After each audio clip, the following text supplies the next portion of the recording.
Hello YouTubers out there, this is Jerry Sutterby at the Movies. So today we're talking about 1988 theatrical releases. That is 1988 films that I saw in theaters back, of course, in 1988. So let's start off right away with Child's Play. This is the first Chucky movie. I think it came out in the fall of that year, I'm not entirely sure. Stars Chris Sarandon as a cop. Brad Dourif, of course, does the voice of Chucky and also appears very briefly at the beginning of the picture before he does some sort of voodoo stuff and inside of a toy store where the Chucky doll just happens to be, you know. So Catherine Hicks plays the mother of Alex Vincent, who's the little kid who, of course, she gets the Chucky doll for him, and the Chucky doll has this guy's spirit in it, Brad Dourif. So as he's dying, he, you know, with the use of voodoo, is able to put his spirit inside the kid's doll. The thing that I remember best when I was outside of the movie theater line going to see this, and again, at that time I was living in Queens, New York, so Fresh Meadows, and it was at the Cinema City 5. Anyway, what I recall is that there was a kid who was looking to get his money back for a ticket, because he said, and he was telling, I guess, some friends of his who were on the line waiting to see this movie, that Chucky only kills 3 people, so I want my money back. That's my recollection of the movie. I like Child's Play. It's still the best Chucky movie, and although I haven't seen exactly every single one, it's still the best one. All right, moving along to Big, starring Tom Hanks and Elizabeth Perkins. I did have a little mini crush on Elizabeth Perkins back then, so there's that. I enjoyed this movie. It was a funny movie. It's boisterous, it's full of energy. Tom Hanks is perfect. Of course, he's the it's one of those movies where, you know, they switch bodies. It's a switch body type thing. Like Father, Like Son was another one that came out that year, and vice versa. So he has this little kid, or actually what happens is, not so much a switch body movie as much as he suddenly grows up, but he's still a little kid. So it's that type of movie. Enjoyable picture, a lot of fun. Penny Marshall, I believe directed the picture. And it's just a good movie. It's overall just very funny from beginning to end. And so is coming up here, Working Girl, starring Harrison Ford, Melanie Griffith, Sigourney Weaver. What a cast. What a great comedy. Kind of screwballish a little bit. And even Alec Baldwin has a small part in the film. And it's sort of a reminder of the stuff that Cary Grant might have done back in the day. That type of screwball. A little bit of screwball. It's not over-the-top screwball, but it is screwball in its own way. Harrison Ford is absolutely terrific. I wish he had done more comedies. He's really good as a Cary Grant type leading man. Very good film. Interesting ending, I think, with Melanie Griffith joining the corporate powers that be, but she is going to, you know, take charge in ways that are far beyond what Sigourney Weaver is doing. She's not going to belittle people. So, interesting take. I like that movie a lot. It's something I often return to. I like that film a lot. U2 Rattle and Hum, concert film based, of course, off of the songs from Rattle and Hum. Inexplicably, the film is in color and black and white, although nowadays that wouldn't be seen as such an affront to the documentary or concert film footage, but it's not clear why they decided to do it that way. But it is like going to a concert. You get in, the first song is Desire by U2 rather, and it's just a tremendous film in its own way. It just it's like going to a live concert. It's the best way to put it. So there you have it. Who Framed Roger Rabbit is one I saw twice. I love Who Framed Roger Rabbit. Great film by Robert Zemeckis, who of course did Back to the Future. And this movie was just consistently inventive from beginning to end. It's sort of a film noir story. Bob Hoskins is this detective who hates Toontown, and so this is a story about humans and toons living in the same universe. So, and it's the only film you'll ever see Mickey Mouse and Bugs Bunny together, sharing the same shot.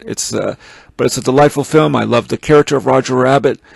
I have no complaints about this movie. I mean, it's a perfect little animated adventure. It's just a lot of fun and seamless in terms of live action and animation. Just wonderfully done, and I'm glad in many ways they never did a sequel. They did, I think, 2 or 3 shorts that were released in tandem with higher profile theatrical releases, such as Dick Tracy, for example. But Roger Rabbit on its own, terrific movie. Bob Hoskins, terrific. Christopher Lloyd as the villain. Judge Doom, terrific. Everything is terrific about this movie. It's just a wonderful movie. Twins stars Arnold Schwarzenegger and Danny DeVito. I believe this was Schwarzenegger's first major comedy that he did.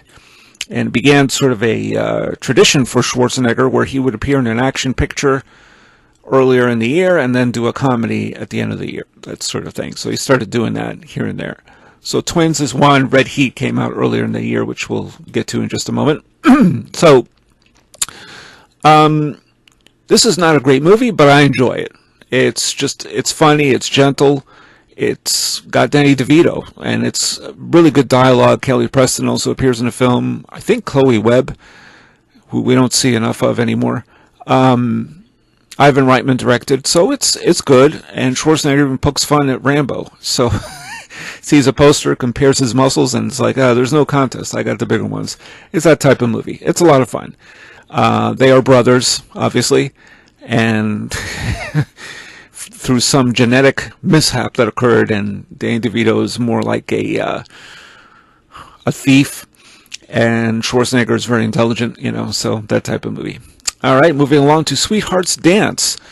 This is one I saw with my parents, and I really liked it. I haven't really seen it since. It stars Don Johnson. It's got Susan Sarandon and, once again, Elizabeth Perkins. It's a fun comedy. It's an adult movie, and I think today I would probably enjoy it even more than when I was that age at the time. 17-year-old doesn't always understand adult problems, marriages or cheating or anything like that. So, yeah, I would like to see that again. But I remember I enjoyed it. Stand and Deliver stars Edward James Olmos. It's a true story of a teacher who helped these kids that nobody had any faith in, and where the school grades were really down, to say the least, to take a calculus class. And he changes things around, and there's some controversy that follows, and I believe the actual teacher passed on not long ago. Good cast. Of course, it's got Lou Diamond Phillips, but Edward James Olmos sells this movie. He is the movie. There are probably a couple flaws with regards to his character because, he's doing too much. He's teaching these kids, teaching regular classes at the school, and then teaching night classes, and it gets him. He has a heart attack, but it's never really followed up on again. But overall, a really good film. Definitely worth checking out if you haven't seen Stand and Deliver. Running on Empty is a film by Sidney Lumet. Stars River Phoenix, back when he was making films. Unfortunately, he passed away in 1993, I believe. And it's got Christine Lottie and Judd Hirsch. So right there, this is a good story. This is based on the family is known as the Popes, and they've been hiding under the radar from authorities because they apparently set a weapons lab afire. And this was to hinder the government's Vietnam War campaign. So they're out in hiding, and they're always going from one place to another, and the kids always have to change schools and that sort of thing. Very good film. Very moving ending. That ending really just blew me away. I never expected to be that moved. It was one of the few times I've really been moved by a movie in those days. I've seen it a couple of times. It's really, really good film. And Sidney Lumet has also passed on. It's amazing how many people pass on. So, let's move on to Red Heat. Stars Arnold Schwarzenegger. As I just mentioned before, he did Twins later in the year. Schwarzenegger's Red Heat, he plays a Soviet cop, comes to America seeking a drug dealer from Georgia, Russia. Jim Belushi, I guess one or the other. He plays I think it's in Chicago. He plays the other cop. It's a Walter Hill production. It's sort of like 48 Hours, no question about it. It's a buddy cop movie. Very well made, pretty violent, strong action, just a lot of fun. Over the top ending. I mean, it is what it is. you can't really expect this movie to be subtle. It also has an early performance by Lawrence Fishburne, and Peter Boyle plays a police captain. So if you haven't seen Red Heat, do check it out. It's quite entertaining. Very good film. Now we got Rambo 3. Sylvester Stallone. This is, of course, the third Rambo in the series. This film did not do well. By the way, Red Heat did not do well either at the box office. Red Heat, by the way, was the first film to be shot in Moscow, at the Red Square.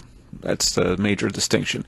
Rambo 3 is Rambo going to Afghanistan and helping the Afghans fight the Russians. And by the time the film came out, which was in the summer of '88, the war was over. So the movie kind of lost its appeal. It's not a good movie. When I first saw it, I thought, oh, this is pretty good. I mean, it's a lot of action, a lot of explosions. But I wasn't a fan of Rambo First Blood Part 2. And then when I saw Rambo 3 later on again, I fell asleep. I just thought, no, this is definitely not a good movie. I just was overwhelmed by the action, but not by any story. No real story in that movie. Just a terrible film. Now we got Frantic with Harrison Ford. And it's a Roman Polanski picture. And it was quite good. I like that film a lot. I've seen it many times. I like the story, the mood, the atmosphere. It's not an action thriller, it's more suspense, and it deals with some sort of a device with nuclear capabilities, I think, but I can't remember exactly. To be honest with you, it's sort of like the MacGuffin, as we know from Hitchcock. It's less important than the relationships in the movie, which I liked a lot. I thought it worked quite well. So not a box office success, but nevertheless, it was, I thought, a pretty good film, an unusual kind of role for Ford, even though, of course, he's looking for his wife who's missing. We've done that many times, but he still did it very well and had a different flavor because of the setting. So I think it's set in France. And, yeah, good film. Rain Man stars Dustin Hoffman and Tom Cruise, directed by Barry Levinson. I always liked this movie, but I was still kind of indifferent to it. I don't know why. I liked the relationship between him and the brother. The brother is slow, has a disability that is Dustin Hoffman. Of course, in those days, we used a different word for it, but those were the politically incorrect days. So, but he is slow, and but he is good at counting. You keep track of numbers and TV shows, what time they're on. Everything, and he works pretty well in the casino, and that's part of the climax of the picture. But it's just one of those movies that I like the relationship between those two, but I was still kind of indifferent to the movie, but I still like it. I mean, it's a good movie. I've seen it more than once. It's just, for some reason, that theater screening, when I first saw it, I just didn't really get to me. Not really. Emotionally, on the surface it did, but not internally. Now, of course, this has always been a bone of contention, because you can make a very good film and it may not affect you the way you expect it to. Movies can affect you in many different ways, and it can affect you at a distance. So Rain Man is sort of that kind of movie. It was kind of unusual, and I give it props for that. I don't think it was the best picture of that year. To me, it would have been either Last Temptation of Christ or Mississippi Burning for me personally. Last Temptation of Christ is not on this list because I did not get to see that in the theater, but oh well. Nightmare on Elm Street 4, The Dream Master, is probably my second favorite, maybe my third favorite Nightmare on Elm Street movie. Aside from the first film, I love the third one and the fourth one. I think they are the best out of the whole series. And Freddy Krueger is back. And of course, there's only 3 surviving Elm Street kids, and he he does his thing.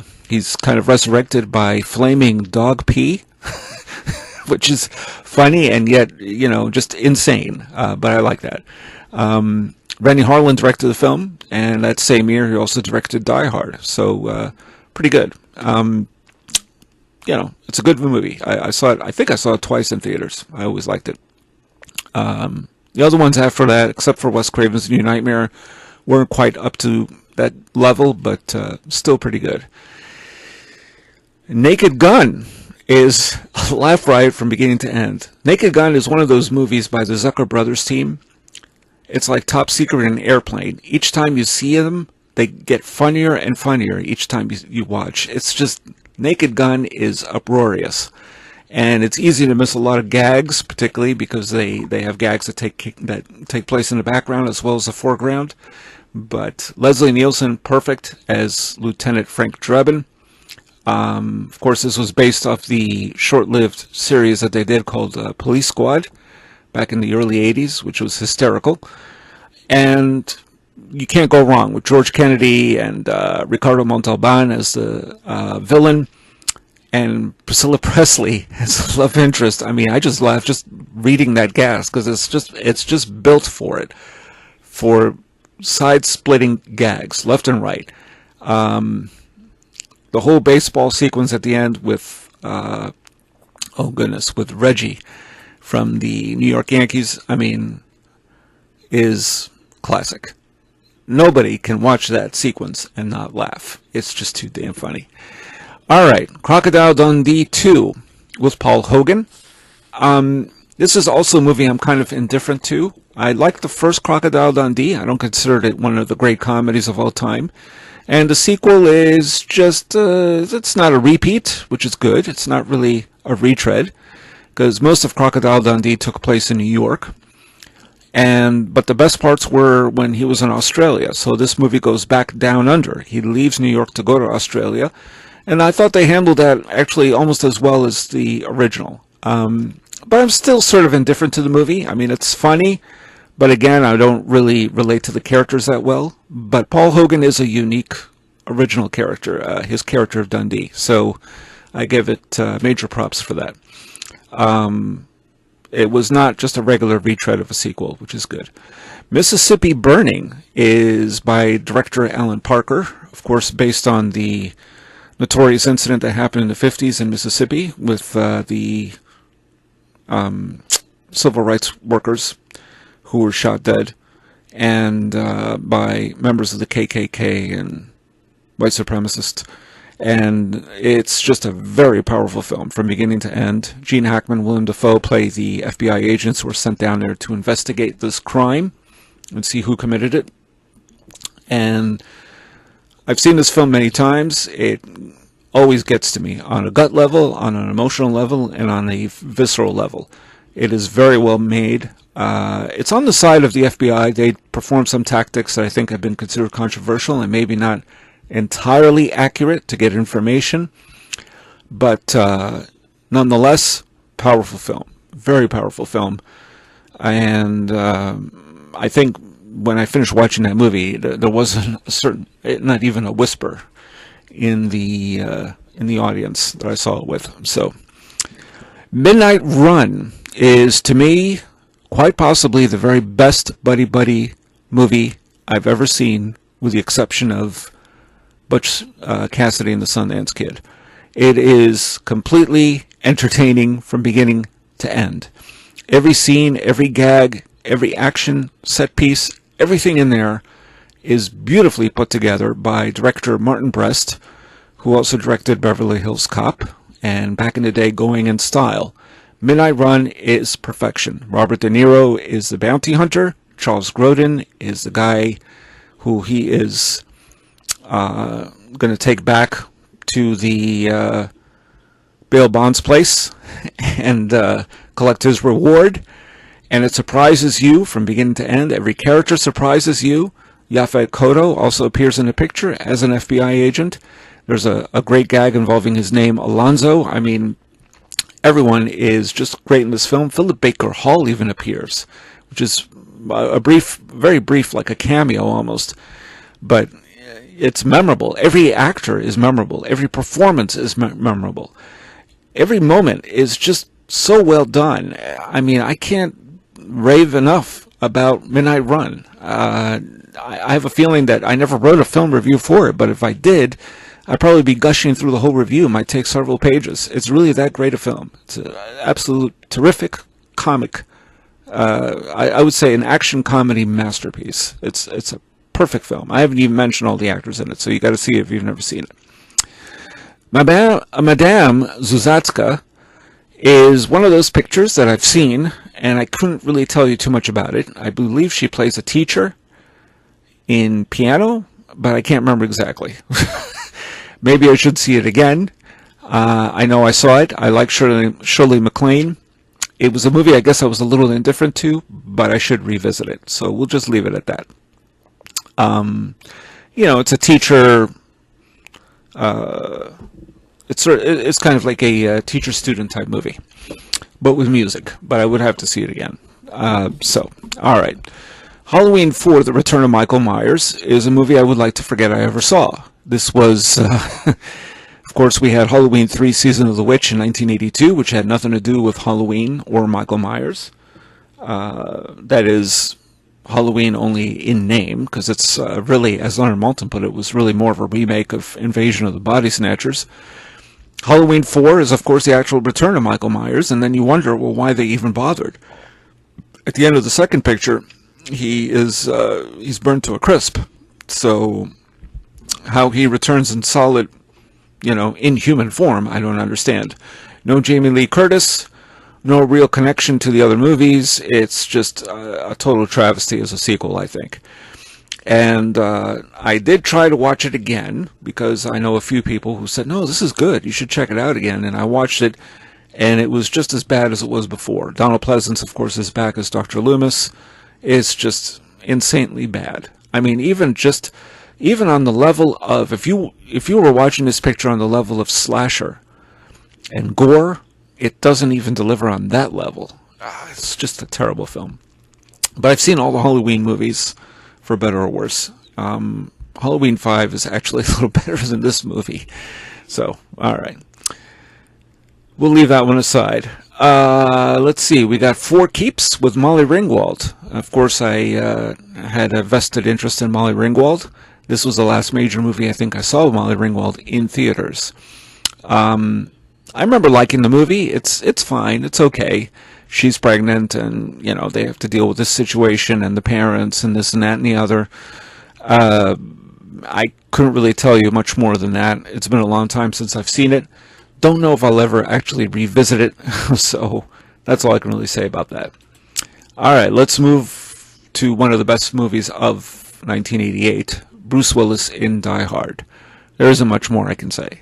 I'm glad I saw this in theaters. I knew from the start this was going to be one hell of a roller coaster ride of a movie, but I didn't imagine it was going to be nearly as good as it was. Bruce Willis did something that Schwarzenegger and Stallone only seem to sometimes imply, and that was weakness. He showed weakness, he showed vulnerability. Bruce Willis was not a muscle-bound hero, and that's what makes the movie. Aside from Alan Rickman as the villain, a lot of classic scenes. The action is large-scale in ways that, it's kind of like Towering Inferno, only, better. But I can't say enough good things about Die Hard. It's just an absolute action classic masterpiece. It's a really great film. On to another good one, Coming to America. This is still my favorite Eddie Murphy movie. It always will be. I like Eddie Murphy overall, but this picture was, again, it was funny, it was leisurely paced, but it still had a certain kind of comic energy to it. It's directed by John Landis. I think most of you know this movie, what it's all about. He's Prince Hakeem. He comes to America looking for a bride. You got Arsenio Hall, James Earl Jones. And a lot of cameos throughout the film. Just a wonderful movie. And lastly, we got The Accidental Tourist. Now, this movie is an adult picture with William Hurt and Gina Davis. Now, I already liked William Hurt, having seen him prior in Kiss of the Spider Woman and Broadcast News, films of that nature. But William Hurt is terrific in this movie. He is a travel writer. He has brothers that he lives with. One of them played by, is it Ed O'Hurley? Jeez, I can't remember now. I can't remember. But anyway, I think he lives with two brothers and a sister. And he needs somebody to walk his dog around, so he hires a dog walker played by Gina Davis. It's quirky film. It's based on a novel, an excellent novel by Ann Tyler. because as soon as I saw this movie, I wanted to read the book. I don't know what it is about this movie. I love it. It's just so warm, so beautifully played. Everything in it, the emotions. It's just an incredible film. It's an unusual kind of love story, and that's what I love about it. And it never feels too quirky for quirky's sake. It's Gina Davis has her quirks, but she shows that she's a living, breathing human being. And there's insight into her and her past and everything else. And just a wonderful film. I can't say enough. So 1988 had some really good films and some not so good ones, but that's like any other year. So that's all I got to say about 1988. Of course, there were a lot of other films I'd seen on video from that year in latter years, but Thin Blue Line, for example, an excellent documentary by Errol Morris. But these were some good ones, for sure. A lot of good ones, and ones I probably would just have preferred not to have seen at all. But that's how it goes. That's what it's all about. And that's all I got for now. Pretty soon I'll do 1989, and that will end the 1980s. I would do 1982, but the problem with 1982 and 81, I guess, to some degree, I think I did 81, I don't remember. In 1980s, I didn't really see a whole lot of films in theaters in those days. So that's why I'm not covering them. But this will end the 80s. And eventually, with time, I will migrate to the 1990s, which are a whole plethora of films I've seen. So that's something to do in the future. I wouldn't do it right away. That's all I got to say. And this is Jerry Sadovia at the Movies. Please subscribe if you like what you hear. And tell me some of your favorites from that year or any other films that you had seen in theaters in the 1980s. Any stories you want to share about audience reactions, whatever. And this is Jerry Sadovia at the Movies, signing off.